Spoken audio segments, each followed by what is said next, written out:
Soulless people are not cold, cruel, or visibly broken. They are often charming, intelligent, socially skilled, and frighteningly normal. The real danger is not obvious evil. The real danger is emotional emptiness hidden behind competence. That quiet emptiness is the reason you sometimes feel drained after certain conversations, confused after simple interactions, or strangely diminished around people who technically did nothing wrong. Psychological philosophy, dark psychology, and the shadow teachings of Jung reveal something unsettling. The most destructive individuals are not driven by rage. They are driven by absence. The absence of inner depth, the absence of conscience, the absence of authentic connection. In the next few minutes, your understanding of toxic people, narcissism, emotional manipulation, and spiritual disconnection will fundamentally shift. By the end of this video, you will recognize the 7 hidden signs of soulless behavior. And more importantly, you will understand why protecting your energy is not selfish, but essential for your survival and spiritual awakening. When we speak of someone as soulless, it is critical to understand that this is not a term meant to sensationalize, nor is it a label borrowed from Gothic fiction or myth. It is not about monsters, villains, or dark spirits lurking in shadows. Soullessness is far subtler. It is a condition of consciousness, a specific form of psychological and spiritual absence that modern society rarely names, yet encounters every day. It manifests not in the loud bursts of aggression we easily recognize, but in quiet vacuums of authenticity, subtle distortions of empathy, and invisible absences of depth that erode the human connection without anyone realizing it. The soul, in the richest philosophical and mystical traditions, represents the capacity to observe, to feel, and to integrate experience. It is the inner witness that tracks time, records consequence, and wrestles with questions of morality and purpose. A person with soul struggles, yes, but that struggle itself is the evidence of life moving through them. They face inner contradictions, feel remorse when they misstep, and seek meaning even in pain. They wrestle with the shadows within, confronting their instincts, biases, and the darker corners of their psyche. The process is often messy, uncomfortable, and sometimes lonely, but it is the very act of wrestling that produces depth, growth, and transformation. A soulless person, in contrast, does not participate in this inner labor. They move through life without self-examination. They do not pause to reconcile their actions with a moral compass, nor do they reflect on how their behavior affects others beyond surface appearances. They experience reality, but without the internal friction that deepens awareness. Their inner life is flat, or perhaps a vacuum, and that emptiness becomes visible in their interactions, though often only faintly at first. The absence may be so subtle that it passes unnoticed by those unfamiliar with the nuances of human energy. It is not anger that signals danger, nor is it cruelty. It is a certain weightlessness, a lack of resonance, a strange hollowness that subtly drains those around them over time. The teachings of Jung, particularly in what we now call Jungian psychology, provide profound insight into this phenomenon. Jung proposed that the shadow, the hidden, unacknowledged part of the psyche, is not simply something negative to suppress, but a vital reservoir of unconscious material that must be integrated for an individual to become whole. When a person refuses or avoids this integration, their psyche remains fragmented. That fragmentation manifests outwardly as what we perceive as soullessness. It is not that they are malevolent by necessity, it is that they are incomplete, operating without the internal dialogue that gives life meaning, texture, and consequence. Their behaviors may appear normal, even admirable, but the subtle absence of reflective consciousness creates a pattern of quiet disruption in the lives of those around them. Society, deeply conditioned to reward charm, intelligence, and competence, often misses the signs entirely. A soulless person may succeed professionally, excel socially, or maintain relationships that seem functional on the surface. Yet underneath the veneer of normalcy, there is a depletion at play, a slow, often invisible erosion of the vitality, confidence, and trust of those they encounter. People who are sensitive, spiritually aware, or philosophically inclined often feel this most acutely, though they may struggle to articulate it. They sense a subtle dissonance, a mismatch between words and presence, between intention and essence, between what is projected and what exists within. This erosion is not dramatic. It is not a single event or betrayal. It unfolds gradually, like water wearing away stone over decades, almost imperceptible until the cracks become undeniable. In psychological terms, this is why many find themselves drained, confused, or anxious after interactions that should have been fine. In spiritual terms, this is why certain presences feel heavy or empty, as if the very air around them has been subtly rearranged. It is a depletion of energy, not in the mystical sense of fanciful belief, but in the tangible, measurable reality of how humans give and receive attention, empathy, and care. Energy moves between people, and a soulless individual, operating without the internal checks that preserve relational equilibrium, draws that energy without reciprocation. Understanding this distinction between depth and absence is essential not only for personal protection, but also for personal awakening. Recognizing what it means to be soulless forces us to clarify what it means to have a soul. It forces the reflective observer to confront questions of authenticity, presence, and responsibility. In doing so, one begins to cultivate a rare and profound skill, the ability to perceive not just what people say, but what exists beneath the words, beneath the behaviors, beneath the carefully constructed masks that social convention encourages. Awareness becomes a form of self-preservation, and discernment transforms into a spiritual practice. A deeper understanding of soullessness also illuminates why some relationships feel inexplicably heavy, or why certain encounters leave lasting, subtle marks on the psyche. It reveals the invisible structures of influence, manipulation, and emotional resonance that operate beneath conscious awareness.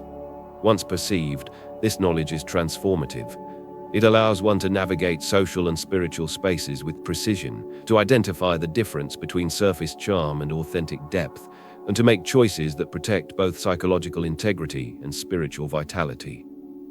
In the final analysis, soullessness is less about visible action and more about absence. Absence of reflection, absence of conscience, absence of genuine resonance. By studying this phenomenon through the lens of Jungian thought, through the reflections of mystics, philosophers, and psychologists alike, we gain the ability to detect the subtle but undeniable presence of emptiness. And once detected, we can make conscious decisions to preserve our own depth, to cultivate our inner life, and to walk through the world with awareness that is simultaneously protective, compassionate, and profoundly freeing. Most of us assume that danger wears obvious faces. We imagine threats as loud, aggressive, or dramatically cruel. We think we will see the warning signs in outbursts, explosions, or deliberate malice. But the truth is far stranger, far more disorienting. The most damaging individuals are often those who appear calm, composed, and even benign. They do not scream, they do not fight, they do not even overtly manipulate in ways we can immediately identify. Instead, they operate in a domain that is quiet, subtle, and fundamentally invisible, a space where absence becomes weaponized. Consider the paradox. The people who drain your energy the most are often those who appear perfectly normal, sometimes even inspiring in social or professional settings. They smile, they listen, they nod, they charm. And yet, after a single interaction, you feel diminished, unsettled, or inexplicably tired. There is no anger, no conflict, no confrontation, only a strange emptiness. What is happening is a subtle extraction of presence, a quiet misalignment between what is projected and what actually exists. The hollowness is not visible at first. It is sensed, felt in a kind of intuitive resonance that many dismiss as anxiety, moodiness, or self-doubt. This is the space where perception bends. It is the place where conventional assumptions about relationships, trust, and emotional exchange are quietly overturned. You have been taught to expect toxicity to be loud, to be visible, to be aggressive. You have been trained to assume that charm, intelligence, or eloquence equals depth. And yet the inverse can be true. Charm can mask emptiness, intelligence can simulate empathy, and eloquence can disguise moral vacuity. What makes this phenomenon even more disorienting is their uncanny ability to mimic connection. A soulless individual studies, observes, and mirrors the emotions, language, and behaviors of those around them. They learn what makes others feel understood, validated, and affirmed, not to genuinely participate in those experiences, but to replicate the appearance of intimacy. This mirroring is precise, subtle, and often convincing, creating a sense of rapport that feels real until you notice the dissonance. The connection begins to unravel quietly. Conversations feel slightly hollow. Compliments, advice, and affirmations land superficially, leaving you with a subtle unease you cannot immediately define. In psychological terms, this is emotional simulation without reciprocity. In spiritual terms, it is resonance without substance. The energy that should flow naturally between two people becomes imbalanced. You may leave an interaction with this person feeling drained, disoriented, or uncertain about your own judgment. You may wonder if you are overreacting, too sensitive, or misreading subtle social cues. And yet, your intuition, the inner witness that Jung described as the capacity to observe and integrate inner and outer reality, knows the truth. There is a missing center, a void where depth and authenticity should reside. What is even more confounding is that these individuals are often highly intelligent, socially adept, and even admirable in certain contexts. They can succeed professionally, win praise socially, and maintain relationships that appear functional to the outside observer. This creates a paradoxical tension. The qualities that society often rewards, competence, charm, adaptability, become tools that conceal absence, making the recognition of soullessness all the more difficult.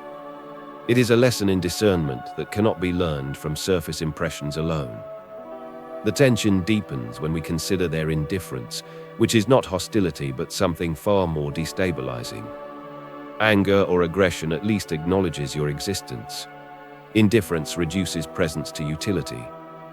Your thoughts, emotions, and contributions are observed, catalogued, and evaluated, but not truly acknowledged. You are not invalidated through conflict, you are diminished through absence. The mind struggles to reconcile what appears as normal interaction with the subtle depletion it feels. This creates a cognitive friction, a curiosity loop that compels you to search for hidden meaning, explanation, or justification, even as the emptiness continues to operate quietly in the background. And here lies the ultimate paradox. The people who appear most alive, socially fluid, and competent may be the very ones whose internal absence quietly reshapes the psychological landscape around them. You are drawn into the loop of trying to understand, interpret, and make sense of interactions that defy conventional logic. You are caught between what you see, what you feel, and what exists beneath perception, a tension that is both unsettling and hypnotically compelling. This loop, the subtle, persistent friction between external appearances and internal experience, is the key to understanding why some people feel inexplicably depleted, why some relationships feel heavy without drama, and why intuition often signals danger long before rational understanding does. It is not a flaw in sensitivity, it is not an error in judgment, it is the mind and spirit responding to something deeply, fundamentally absent. By noticing this dynamic, you begin to see what others overlook. You start to discern the difference between simulated depth and genuine presence, between hollow charm and authentic resonance, between projected connection and lived engagement.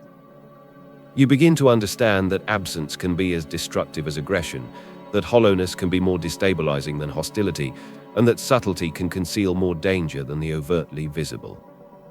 This is why curiosity becomes your most potent tool. It is not idle speculation. It is the disciplined practice of observing, feeling, and integrating subtle cues that others dismiss.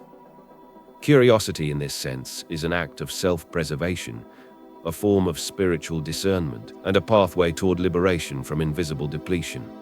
Without it, the loop of confusion continues indefinitely. With it, clarity emerges, allowing you to step away, protect your energy, and engage with life and people who reflect authentic depth. To truly understand soulless individuals, we must step beyond surface behavior into the inner architecture of consciousness itself. What defines them is not visible anger, dramatic cruelty, or obvious manipulation. It is something far subtler and far more destabilizing. A void at the center of their being, a lack of reflective self-awareness, moral introspection, and genuine empathy. This absence shapes how they move through the world, how they interact with others, and how they influence the emotional and spiritual life of everyone they touch. Over time, this subtle depletion becomes impossible to ignore. Jung's Jungian insights illuminate why this is so corrosive. The shadow, he teaches, is the part of the psyche that contains all unconscious impulses, unacknowledged desires, and unresolved fears. Integration of the shadow is what gives a person depth, conscience, and self-reflective power. A soulless person refuses this labor, and as a result, their inner world is fragmented. That fragmentation expresses itself outwardly, not in grand acts of villainy, but in subtle patterns of energy extraction, emotional mirroring without reciprocity, and an indifference that quietly erodes those around them. Understanding these dynamics allows us to recognize the 7 hidden reasons why you should avoid soulless people, each revealing a profound truth about human interaction, consciousness, and spiritual presence. Reason 1. They do not experience genuine remorse. A person with a soul feels the weight of their actions, experiences guilt, and seeks to repair harm. They wrestle with internal contradictions and the consequences of their choices. A soulless person may apologize, even convincingly, but the apology is performative, calculated, and designed to restore image, not integrity. There is no internal reckoning, no moral friction, no true acknowledgement of the impact of their actions. Over time, repeated absence of remorse creates a relational pattern that feels endless. Wrongs are repeated, harm is normalized, and accountability becomes an illusion. Reason 2. They study weakness, not depth. Soulless individuals are hyper-aware of others' vulnerabilities, but not to connect, nurture, or understand. They map fear, insecurity, and desire as strategic data. This is not empathy. It is observation without integration. They know how to trigger emotions, exploit doubt, and manipulate perception without ever genuinely participating in the interior life of another. Their intelligence is a tool, their insight tactical, and their perception predatory. The people who feel most seen and understood by them are often the ones most drained, because they are inadvertently providing the energy the soulless cannot generate themselves. Reason 3. They mirror others to gain trust. Mirroring creates rapid intimacy. You feel understood, you feel aligned, you feel that this person gets you in ways few others do. Yet this connection is synthetic. Once attachment forms, the mimicry fades, leaving confusion, doubt, and a sense of personal disorientation. This technique is why many relationships with soulless people feel like a trap. The bond forms quickly, but its foundation is hollow, leaving the observer exhausted and unsettled. The danger is subtle because the initial alignment feels authentic. Reason 4. They feel entitled to your energy. Soulless people are naturally drawn to those who reflect depth, sensitivity, and spiritual awareness. Why? Because these qualities produce energy they cannot access internally. You become a source of emotional fuel, insight, and vitality, while they remain unaffected, untouched, and unreplenished. This is the essence of what spiritual teachers often call energy vampirism. Over time, interactions with such individuals leave one depleted, confused, and questioning their own capacity to give. They take, not to harm, but because they cannot generate it themselves. Reason 5. They redefine reality. Gaslighting is not always a loud, confrontational phenomenon. Sometimes it is subtle reframing, the consistent denial of truths, the quiet reinterpretation of events to suit their narrative. They shift perception gradually, not dramatically, until you begin questioning your memory, your judgment, and your intuition. The subtlety is what makes it dangerous. This is why so many people searching, "Why do I feel crazy around this person?" or subtle narcissistic manipulation are describing experiences that feel surreal but are grounded in repeated exposure to absence dressed as presence. Reason 6. They avoid existential questions. Ask a soulless person about meaning, purpose, morality, or spiritual growth. You will find avoidance, dismissal, or shallow deflection. A person with a soul wrestles with inner conflict, questions their motives, and seeks growth. A soulless person seeks stimulation, advantage, or convenience, and finds authentic depth uncomfortable. Conversations that challenge them intellectually, morally, or spiritually trigger avoidance because they cannot inhabit reflection. This avoidance signals an inner emptiness that subtly reshapes the relational environment, making it harder for sensitive, reflective individuals to remain grounded. Reason 7. They cannot transform through love. Many believe that love heals all wounds. This is partly true, but only when the recipient has the capacity for self-reflection and integration. A soulless person cannot be awakened or transformed through care, patience, or devotion. Love, kindness, or guidance offered to them does not catalyze growth. It is observed, evaluated, and then absorbed as information or utility. They cannot participate in the reciprocity that gives relationships depth, and this inability to transform ensures that interactions remain one-sided, draining, and ultimately destabilizing for anyone who invests genuine energy. Recognizing these 7 reasons is transformative. It is not about judgment or condemnation. It is about awareness, discernment, and protection of your own psychological and spiritual integrity. Each reason reveals a hidden architecture of absence that is invisible to casual observation, but profoundly felt by those who value depth, authenticity, and conscious presence. By understanding these dynamics, you gain the power to identify soulless individuals before depletion occurs, to step away from interactions that drain, and to cultivate relationships that resonate with the full spectrum of consciousness, energy, and soul. If you have ever encountered someone who left you feeling drained, unsettled, or strangely diminished despite the absence of obvious conflict, you are not imagining it. You have sensed something that most people cannot articulate, something subtle yet profoundly real, the invisible weight of emptiness. It is the quiet signal of a presence that lacks internal depth, a void operating beneath the surface of charm, intellect, or social skill. Many sensitive, reflective, or spiritually curious individuals, those who actively engage with philosophy, mysticism, or the pursuit of inner understanding, experience this more acutely. You are attuned to authenticity, aware of the subtleties of human energy, and drawn to relationships that nourish rather than deplete. When the resonance you expect from another human being is missing, your nervous system registers it immediately. You may feel a subtle tension in your chest, a disorientation in your mind, or a quiet exhaustion that grows with every interaction. This is not anxiety, overthinking, or imagined sensitivity. It is perception. It is an internal alert system detecting absence in the very fabric of human connection. You may have told yourself that you were overreacting. You may have blamed yourself for being too sensitive, too emotional, or too introspective. Perhaps you searched online for reassurance. Am I too empathetic? Do I overthink relationships? Why do I feel drained around certain people? The answer, paradoxically, is simple. You sensed what others overlook. You felt the hollowness where depth should exist. You recognized, even without words, the absence of conscience, the absence of reflection, the absence of genuine connection. And in that recognition lies a profound truth. Your sensitivity is not a flaw, it is a strength. Think back to moments when you left an interaction feeling subtly wronged, uneasy, or depleted, yet no explicit harm had occurred. Perhaps the person had smiled, nodded, or even complimented you, yet afterward you experienced a quiet confusion that lingered for hours or days.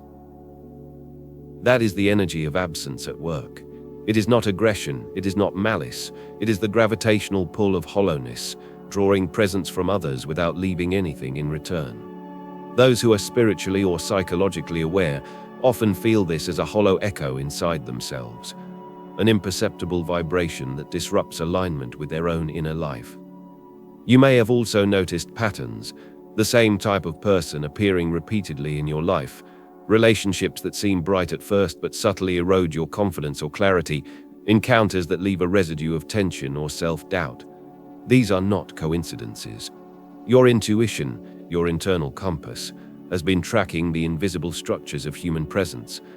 It recognizes the markers of absence, even before you can consciously articulate them.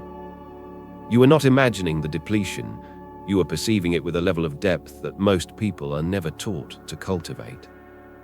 This realization can feel both unsettling and liberating. Unsettling, because it forces you to confront the uncomfortable truth that some people you may have trusted, admired, or cared for deeply cannot reciprocate in the ways your soul requires.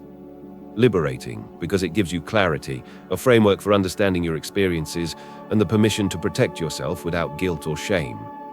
You are not weak. You are not overreacting. You are awake. And the awakening extends beyond relationships. It touches the very way you navigate the world, the way you invest your energy, and the way you cultivate presence in your own life. You begin to notice subtle signals in all interactions, a fleeting disinterest, a lack of reflective curiosity, a mismatch between words and energy. You start to feel the difference between being truly seen and being mirrored, between connection that nourishes and connection that drains. You begin to recognize the rare and precious quality of authentic resonance. The beauty of this recognition is that it does not require confrontation, dramatic exits, or moral judgment. It simply requires awareness and presence. You understand that protecting your energy is not selfish, it is necessary for your spiritual and psychological integrity.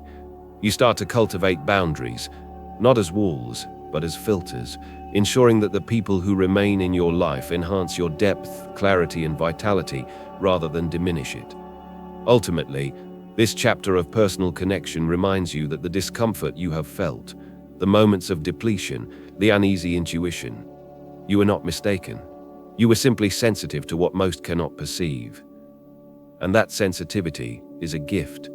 It is the same gift that allows you to engage deeply with philosophy, mysticism, and the pursuit of meaningful life. It is the lens through which you can discern the absence of soul in others, protect your own, and cultivate relationships, environments, and experiences that resonate with your full consciousness. Recognizing the presence of soullessness in others is not about blame or condemnation. It is about awakening. It is about the conscious choice to surround yourself with depth, reflection, and authenticity. It is about honoring the inner life that allows you to think, feel, and exist fully. And it is about reclaiming your energy, your clarity, and your power to engage with the world as a whole, self-aware and spiritually present individual. Awareness alone is not enough. To encounter soulless people, recognize the subtle depletion they cause, and retain clarity in the midst of absence requires action. Not dramatic, external confrontation, but an inward movement of consciousness. This is a call to awakening, a deliberate turning of attention inward, a conscious reclaiming of the presence and vitality that others may unconsciously drain from you. The first step is observation without justification. Do not seek to explain away the depletion, the subtle confusion, or the strange hollow feeling that arises after certain interactions. Notice it, name it. Understand that these are not flaws in you, nor are they the result of imagined sensitivity. They are signals, they are markers of absence, of hollow resonance, of subtle misalignment. When you observe without explanation, you align yourself with reality as it is, not as the mind wants to rationalize it. Next, cultivate boundaries that are invisible yet powerful. Boundaries are not walls, nor are they acts of punishment. They are filters through which your energy passes. They allow authentic presence, depth, and reciprocity to flow, while redirecting depletion, emptiness, and hollow engagement away from your consciousness. A boundary can be as simple as limiting time, conversation, or emotional investment. It can be the quiet choice to disengage from mirroring, manipulation, or subtle gaslighting. The act of setting a boundary is not aggression. It is recognition of the spiritual law that energy given without return is a slow erosion of self. Awakening also requires discernment, the kind Jung described in his Jungian work as the cultivation of the inner witness. The inner witness is the silent observer within you that feels misalignment, notices hollowness, and tracks resonance without judgment. It is the faculty that distinguishes simulated depth from authentic presence. By strengthening this witness, you begin to navigate social, professional, and intimate spaces with an awareness that is simultaneously protective, empathetic, and conscious. You no longer mistake charm for integrity or presence for resonance. Energy management is another crucial practice. Interactions with soulless individuals are often subtle but cumulative. Each conversation, each exchange of attention or emotion deposits invisible weight upon your nervous system. Recognize the moments when your clarity diminishes, when your focus wanes, or when your emotional center feels hollow. These are not coincidences. They are signals to step back, reflect, and reclaim the energy that is being siphoned. Practices such as meditation, reflective journaling, or simple conscious breathing become tools to restore balance, recharge presence, and maintain psychic integrity. The final aspect of awakening is intentional alignment. Choose relationships, environments, and engagements that resonate with depth, authenticity, and conscious presence. Surround yourself with people who reflect your inner growth, who respond with genuine reflection, who value introspection, and who cultivate spiritual and psychological depth. Engagement with such individuals amplifies presence, clarity, and vitality, creating a feedback loop of resonance rather than depletion. And perhaps the most subtle yet profound element of awakening is the recognition of self-sufficiency in consciousness. You do not need validation from a soulless individual. You do not need approval, affirmation, or recognition from those incapable of authentic presence. Your internal landscape, your reflective depth, and your capacity for integration are sufficient. By anchoring in this self-sufficiency, you are not withdrawing from the world. You are stepping fully into it with clarity, authority, and presence. Awakening is also a spiritual practice. It is the conscious acknowledgement that presence is sacred, that energy is precious, and that the soul's integrity is paramount. It is not reactive, it is proactive. It is the quiet, firm decision to live in alignment with your consciousness, to cultivate resonance over emptiness, and to protect the subtle, unseen spaces where your deepest self resides. In practical terms, the call to awakening manifests as vigilance without paranoia, compassion without overinvestment, and presence without depletion. You begin to perceive interactions not merely on a surface level of words and actions, but in terms of energy, resonance, and alignment. You learn to step away without guilt, disengage without drama, and observe without internalization. These practices create a sanctuary within your own consciousness, a space where depth, reflection, and spiritual vitality are nurtured rather than consumed. Ultimately, awakening is the reclaiming of what is most precious: your energy, your clarity, and your soul. It is the recognition that the world contains both resonance and absence, presence and hollow simulation, authentic depth and subtle voids. By cultivating awareness, boundaries, discernment, and self-sufficiency, you transform what once felt threatening into an opportunity for empowerment, growth, and profound alignment. You move from being subtly drained by the hollow to being fully anchored in your own reflective, conscious, and resonant presence. This is the path of spiritual and psychological sovereignty. It is the journey from subtle depletion to empowered clarity. It is the quiet, conscious reclaiming of what is yours by right of awareness: your soul, your presence, your energy, and your capacity to engage with the world from a place of depth and authenticity. As this journey comes to its close, you are invited to pause, not in stillness, but in awareness, in the quiet recognition of what you now know. The world is populated with all forms of consciousness, and within it move those who are complete, those who are fragmented, and those whose inner depth is absent altogether. Soullessness is neither theatrical nor dramatic. It is quiet, subtle, and often hidden behind intelligence, charm, or social grace. It is felt rather than seen, sensed rather than explained. And now, you have been given the gift of recognition. You have been shown the 7 hidden reasons why soulless people drain, distort, and subtly erode the lives of those attuned to depth. Their incapacity for remorse, their predatory observation of weakness, their mirroring that deceives, their entitlement to your energy, their quiet rewriting of reality, their avoidance of existential reflection, and their inability to transform through love. These are not abstract dangers. They are lived experiences, subtle currents that shape relationships, influence emotions, and bend perception. To recognize them is to reclaim the space you inhabit, the energy you radiate, and the clarity that guides your awareness. But this awareness is only meaningful if it transforms how you move through the world. It is not a call to fear, nor to judgment, nor to isolation. It is an invitation to presence, to conscious engagement, and to reverence for your own soul. The people, places, and experiences that resonate with authenticity become luminous in contrast to absence. You begin to sense not only the hollow, but the profoundly alive, the depth in those who reflect genuine presence, the resonance in those who mirror integrity, and the subtle vibrancy that exists in connection rooted in consciousness rather than performance. The poetic truth is this: you are never alone in perception. The subtle dissonances, the invisible drains, the quiet hollows that once left you questioning yourself, these are now recognized, named, and understood.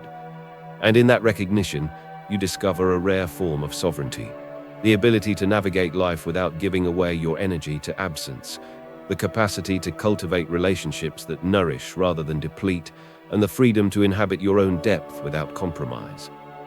Soullessness, then, becomes not a threat to be battled, but a teacher.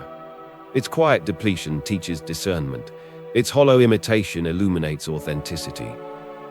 Its subtle extraction of energy demonstrates the profound value of presence, reflection, and integration.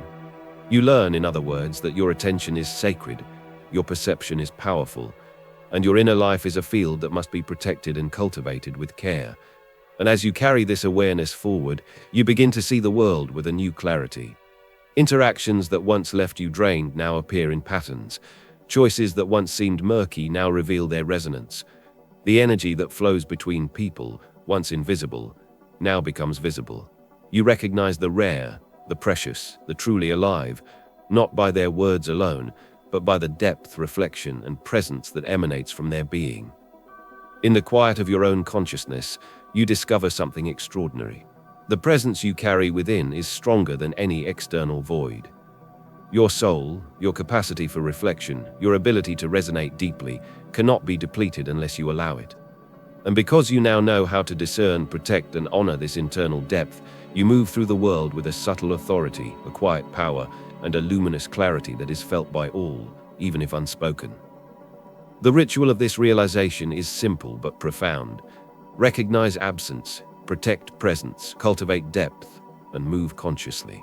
And in doing so, you live not in fear, not in depletion, and not in hollow mimicry, but in alignment with your own reflective, resonant, and fully embodied consciousness. Soullessness will always exist at the margins of human experience. It will pass through your life in subtle ways, leaving echoes of absence in its wake.